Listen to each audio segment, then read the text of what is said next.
Okay, let's unpack this. Welcome to the deep dive, your shortcut to being truly well-informed. Great to be here. Today, we're cutting through the noise on, well, one of the most critical and frankly dangerous situations globally right now. The latest escalation between Iran and Israel. It's incredibly high stakes. Definitely. It's deeply complex, and our mission here is to pull out the key nuggets from our sources, the Watchtower, Iran-Israel Crisis Unpacked. We want to help you grasp the full picture, the history, what's happening now, what it might mean. From the roots to the potential futures. Exactly. And as we go, I'm wondering, what really strikes you about just how fast these situations can shift from, simmering tension to outright crisis? It is remarkable. And to understand why now, you really have to look back. The history matters immensely. So where do we start? Well, 1979. The Iranian Revolution, that wasn't just an internal change. It redrew the whole map, really. Tehran adopted this firm revolutionary stance against Israel. Refusing to recognize its legitimacy, right? Right, exactly. And that's driven their strategy ever since, backing proxy groups. Think Hezbollah in Lebanon, Hamas in Gaza. Groups that have fought Israel repeatedly over the decades. Many times, yes. Yeah. Often devastating conflicts. It's been a core part of Iran's regional policy. Okay, here's where it gets really interesting, though. Israel's perspective on all this, especially Iran's nuclear program. Yes, the nuclear dimension is critical. From Israel's viewpoint, it's not just some abstract threat. They see it as, well, existential. A fundamental threat to their survival. Yeah, this deep fear that Iran could develop nuclear weapons aimed squarely at Israeli cities. And that fear isn't unfounded, given the rhetoric sometimes. Right, and it's fueled Israel's actions, hasn't it? Yeah. We're talking covert operations, airstrikes, all aimed at slowing down or stopping Iran's nuclear facilities. Preemptive actions driven by that sense of existential threat. It's a long history of shadow warfare in that domain. What's fascinating here, though, is despite all this hostility, all these decades, They've never fought a direct war. exactly no state-on-state, full-scale conflict. It's quite extraordinary, isn't it? Yeah. The conflict is always played out indirectly. Proxy battles, shadow operation. Across Syria, Lebanon, Gaza. Right, creating this incredibly volatile, complex security environment where the lines are often blurred, but that direct confrontation has been sort of avoided. Until perhaps now, because the recent events feel different. They do. History sets the stage, but June 19th, 2025, that felt like a sharp turn. A really sharp turn. The conflict shifted, didn't it, from those proxy fights to direct strikes. Iran launched ballistic missiles directly onto Israeli territory. That's the key difference. And the targets. The Soroka Medical Center in Beersheba? Yeah. That was shocking. Significant damage. Over 30 civilians injured. A hospital, a civilian target.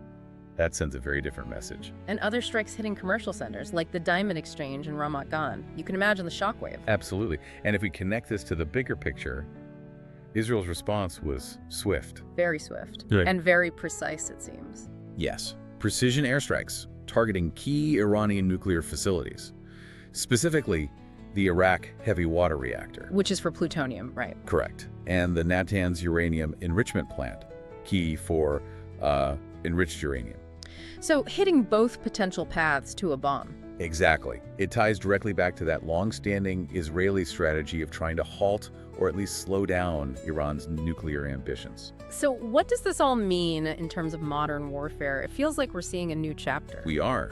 Ballistic missiles fired from a distance, challenging even sophisticated defenses like Iron Dome. Yeah, Iron Dome is great against shorter-range rockets, but ballistic missiles are a different beast.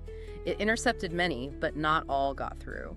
Which shows an evolution in Iran's capabilities, a dangerous one. And then there's the cyber dimension. The unseen battlefield. Wow. Attempts to disrupt communications, infrastructure. Both sides are undoubtedly engaged in this. It's not just about physical destruction anymore. It's about disrupting the enemy's entire societal function. Raises all sorts of new questions about warfare, doesn't it? Proportionality, attribution. It certainly does. And amidst all this military strategy, we absolutely cannot lose sight of the human cost. The civilian impact. It's devastating. Absolutely. This isn't just abstract strategy. Hospitals, residential areas, damaged or at risk. We mentioned the injuries in Israel. Over 240 civilians, some seriously hurt. And the reports from Iran indicate even higher casualties. Hundreds dead or wounded, many of them. Tragically, innocent civilians caught in the crossfire. And beyond the physical toll, there's the psychological impact, isn't there? Living under that constant threat. Oh, immensely. The trauma, the fear, think about the children, families, and entire communities. It's not just the moment of the attack. It's the constant anxiety, the disruption to normal life. The long-term mental health consequences are profound and often overlooked in the geopolitical calculus. It's a heavy, silent cost. Which raises an important question. You see international humanitarian groups expressing deep concern, wanting to help. But it's incredibly difficult, right? When the fighting is ongoing. Exactly. Relief efforts get massively complicated. Delivering aid becomes dangerous, sometimes impossible. It's a huge challenge that just compounds the suffering. So let's shift to the global stage. How is the world reacting? The tension is palpable. You can feel it. Everyone's watching very closely. We had former President Trump recently claiming Iran is just weeks away from a bomb. Which is a stark claim. But it's important, crucial actually, to note that U.S. intelligence agencies have challenged that assessment. Right, saying there's a lack of evidence for that specific timeline, so conflicting signals there. Always important to consider the source and the evidence, or lack thereof. Meanwhile, Washington is treading carefully. Trying to balance support for Israel with avoiding a wider war. Precisely. It's a very delicate diplomatic dance. They're aware of the risk of being pulled in deeper. And Iran. Iran's reiterating its position, blaming Israeli aggression, vowing to continue its nuclear program, framing it as a sovereign right. That framing of peaceful program versus the existential threat view, it feels like they're talking past each other. Fundamentally different perspectives on sovereignty and threat. It's hard to see where the common ground is there. And what about the neighbors? The UAE, Saudi Arabia, Turkey? They're all walking a tightrope, balancing their own interests. Some are pushing for de-escalation, probably fearing the fallout. Economic fallout, security fallout. Exactly. But others might be watching, looking for ways to perhaps increase their own influence in the region amidst the chaos. Opportunism in crisis. It happens. And then you have the international bodies, like the UN. Calling for restraint, dialogue. As they do. But so far, they haven't been able to broker a ceasefire.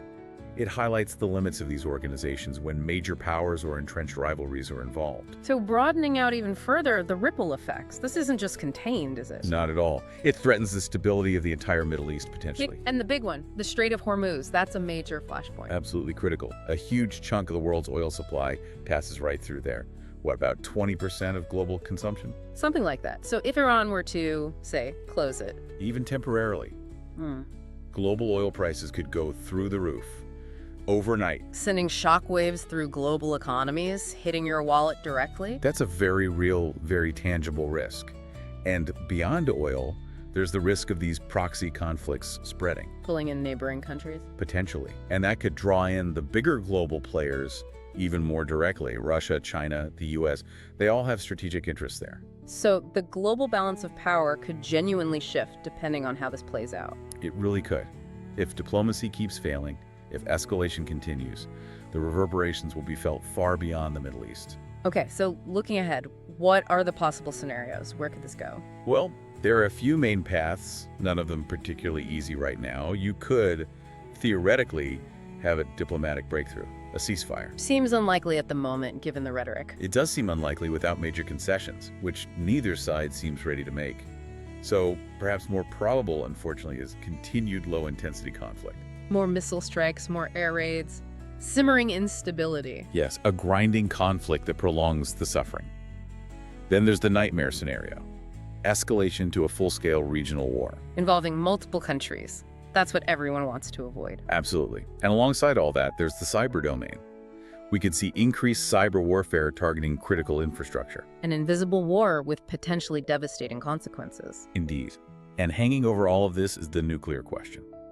Iran's program continues, international watchdogs are vigilant, but the threat remains. Given all that, if you had to guess the most probable short-term outcome. It's difficult, but based on the current dynamics, that continued low-intensity conflict sadly seems quite possible. A frozen conflict, but with occasional flare-ups. So a question for you listening, considering everything we've just discussed, what scenario do you think is most likely in the coming months, and why? Okay, let's wrap up this deep dive. The core message really is that the Iran-Israel conflict is incredibly complex, it's high stakes, it has deep, deep historical roots. and consequences that reach far beyond the region. Absolutely. It's a story of power, survival, shifting alliances. And it's a story that's still very much unfolding. Which raises, I think, a final important question for everyone. In today's world, with information moving so fast, how does truly understanding the layers of a conflict like this, going beyond just the headlines, how does that change our view of global stability? That's a great point. And what other connections, maybe implications for your own daily life, whether it's energy prices or wider international relations, might you think about now after digging into this?